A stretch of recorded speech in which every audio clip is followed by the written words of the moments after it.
அந்த குழந்தைக்கு ஏதாச்சும் உயிர் போயிருந்தா அப்ப என்ன சொல்லிருப்பாங்க? இந்த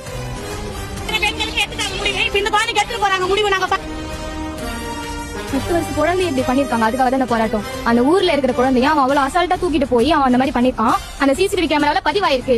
ஆனா அவங்க இது வரைக்குமே அதை கண்டுபிடிக்காம இருக்காங்க. அவன் இப்படி தூக்கிட்டு போய் அந்த குழந்தைக்கு ஏதாச்சும் உயிர் போயிருந்தா அப்ப என்ன சொல்லிருப்பாங்க? இந்த என்ன பதில் சொல்லிருப்பாங்க சொல்லுங்க? அந்த சிசிடிவி கேமரா தெரியுது. ஆனா இது வரைக்குமே கண்டுபிடிக்காம இருக்கிறாங்க அந்த குற்றவாளிய. இது வரைக்கும் இங்க இருக்க போலீஸ்காரங்க கண்டுபிடிக்கல. எங்களுக்கு நியாயம் கிடைக்கணும். ஒரு நியாயத்தை சொல்லுங்க. அப்பதான் நாங்களும் பெண்கள் தான். நாங்க ஸ்கூலுக்கு எப்படி அனுப்புறது? எங்க வீட்டுல குழந்தைங்க எல்லாம் இருக்கிறாங்க.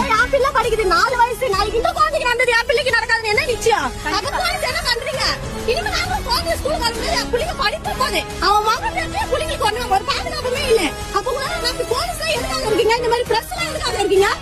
ஒரு அட்வொகேட், ஒரு போலீஸ், ஒரு கட்சியில எதுவுமே பண்ண முடியல. அவன் பேசினாதான் தெரிஞ்சா அப்படின்னா அவன் எல்லாம் எதுவும் பண்ணல. அந்த குழந்தை தைரியமான குழந்தை இருக்கிறதால தான் வீட்டுக்கு வந்துட்டு இருக்கு. இதே வேற ஏதாச்சும் இருந்தா அந்த குழந்தை என்ன ஆயிருக்கு? அந்த குழந்தை நிலைமை என்ன? அந்த நிலைமையை மட்டும் நீங்க சொல்லுங்க. அந்த குழந்தைக்கு என்ன பதில்? நீங்க அவங்க குடும்பத்துக்கு என்ன பதில் சொல்ல போறீங்க? அதை சொல்லுங்க. போலீஸும் சரி, கட்சிக்காரங்களும் சரி, அந்த வீட்டுல அந்த ஊர்ல இருக்க தலைவர் என்ன நடவடிக்கை எடுத்தாங்க? எந்த நடவடிக்கை இது வரைக்குமே எடுக்கல. நடவடிக்கை எடுக்க நீதி கிடைக்கணும். பெண்களுக்கெல்லாம் யாரு எடுத்துட்டாங்க முடிவு? இந்த குழந்தைக்கு எடுத்துட்டு போறாங்க. இப்ப இத்தனை பெண்களுக்கு எடுத்துட்டாங்க முடிவு. இப்ப இந்த குழந்தைக்கு எடுத்துட்டு போறாங்க முடிவு. நாங்க பாக்க போறோம். அதெல்லாம் நம்ம கும்மிடிப்பூண்டிலே நடந்திருக்கு. இது வரைக்கும் அதர் ஸ்டேட்ல வேற நாட்டுல தான் நடந்திருக்கு. நாங்க கேள்விப்பட்டிருக்கோம். இப்ப நம்ம ஊர்ல நடந்திருக்கோம். நாங்க எப்படி சும்மா இருக்க முடியும்? அதனால நாங்க எல்லாருமே நீதி கிடைக்கணும். நாங்க இங்க வந்திருக்கோம்.